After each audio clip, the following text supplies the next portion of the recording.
remorso é aquele sentimento que está no nosso coração de, puxa, eu não devia ter feito isso, sabe? Mas daqui meia hora eu faço de novo. Ah, mas sabe, você fica triste por você ter feito aquilo, mas se você voltasse atrás, você faria tudo de novo. Isso é o remorso. Você não mudaria se você tivesse a oportunidade de mudar. Você não daria a meia volta como está naquela placa.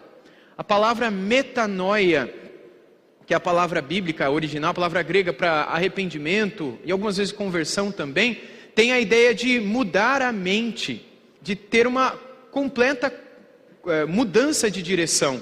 Você estava indo num caminho, você estava firme naquele passo e de repente alguma coisa te fez voltar para trás num caminho absolutamente contrário, contra o fluxo, porque você não estava indo sozinho naquela direção da desobediência, estava o mundo inteiro com você. De repente agora você nada contra a corrente e todo mundo te vê como uma pessoa diferente, pelas tuas atitudes, pelas tuas inclinações. Remorso não, remorso você está andando como todo mundo anda, fazendo o que todo mundo faz, alguma coisa te faz pensar que o que você fez está errado, você fica triste, mas você continua fazendo a coisa errada.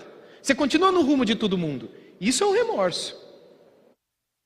Certo? O remorso não muda nada no nosso coração. Não há arrependimento. Não há nem mesmo um desejo de ser transformados. O arrependimento é quando nasce no nosso coração uma vergonha de Deus.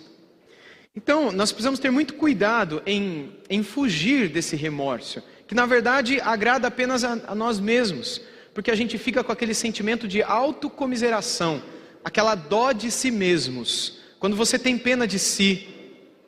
E isso é algo perigoso, é algo que não muda nada, que não agrada a Deus e que não perdoa os seus pecados. Remorso não é arrependimento, e nem toda tristeza significa arrependimento. Pessoas podem ficar tristes por causa das consequências dos seus erros. Isso não significa que elas estão arrependidas.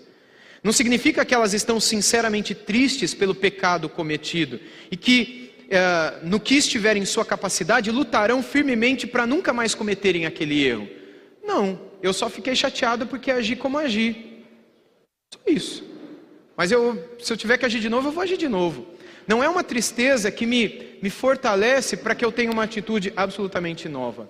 E aqui eu quero ler com vocês o texto que o pastor Elionai mencionou, 2 Coríntios 7, versos 9 e 10, por favor. 2 Coríntios capítulo 7, versículos 9 e 10. Onde o Senhor, por meio do apóstolo Paulo, define dois tipos de tristeza, que são essas que eu tenho definido aqui como remorso e arrependimento, mas que aqui são chamadas de tristeza segundo Deus e tristezas segundo a humanidade, não? Um coração sem arrependimento. Em 2 Coríntios 7, 9 e 10 diz assim: mas agora me alegro, não porque vocês ficaram tristes, mas porque essa tristeza os levou ao arrependimento. Pois vocês foram entristecidos segundo Deus, para que de nossa parte não sofressem nenhum dano. Porque a tristeza segundo Deus produz arrependimento para a salvação, que a ninguém traz pesar, mas a tristeza do mundo produz a morte. Especialmente o versículo 10 define que essa tristeza do mundo é esse remorso, é essa dorzinha na consciência, essa chateação que a gente fica por alguma coisa que a gente fez, mas que daqui a pouco passa. O arrependimento não. Eu me lembro, há muito tempo atrás, isso me veio à mente agora por causa de alguma coisa que eu fiz hoje, mas há muitos anos atrás, quando eu pela primeira vez aprendi sobre arrependimento, eu sempre gostei muito de pescar, não é? E uma das coisas que desde a minha infância, quando eu ia para o Rio Mogi pescar, me doía no coração, era matar a minhoca. Sabe quando você pega a minhoca e ela está ali toda na sua mão, né, girando, e você espeta ela no anzol, ela dá um ricochetear assim, e eu tinha uma dó daquilo, e eu falava, mas Deus te fez para isso, então vai.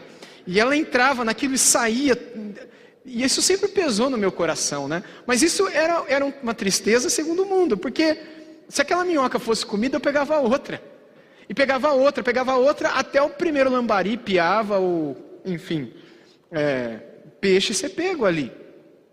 Esse tipo de sentimento que é só uma tristeza que não muda a sua atitude, ela não é o arrependimento, ela é uma tristeza segundo o mundo. A tristeza segundo Deus, ela é uma tristeza que te leva a uma luta contra aquela atitude. Não significa necessariamente que você nunca mais vai fazer aquilo, porque se fosse isso, todos os arrependidos nunca mais pecariam. Mas significa que aquele pecado do qual você se arrependeu é algo contra o que você vai lutar com toda a sua força. Pode ser que você volte a cometê-lo algum dia, e vai voltar a cometer. Mas a tristeza e o arrependimento vão te acompanhar naquela atitude. E você vai continuar lutando. Não é simplesmente, a isca foi embora, o peixe comeu, deixa eu colocar outra aqui. E com aquele sentimento triste no coração que você está matando mais uma minhoca. Uma técnica era cortar ela no meio, porque ela já morria antes, né? E aí você ia colocando, e na minha cabeça infantil, eu achava que a minhoca sofria menos. E você faz aquilo, você sente alguma coisa, mas você continua a fazer. Quer dizer, não há uma tristeza verdadeira.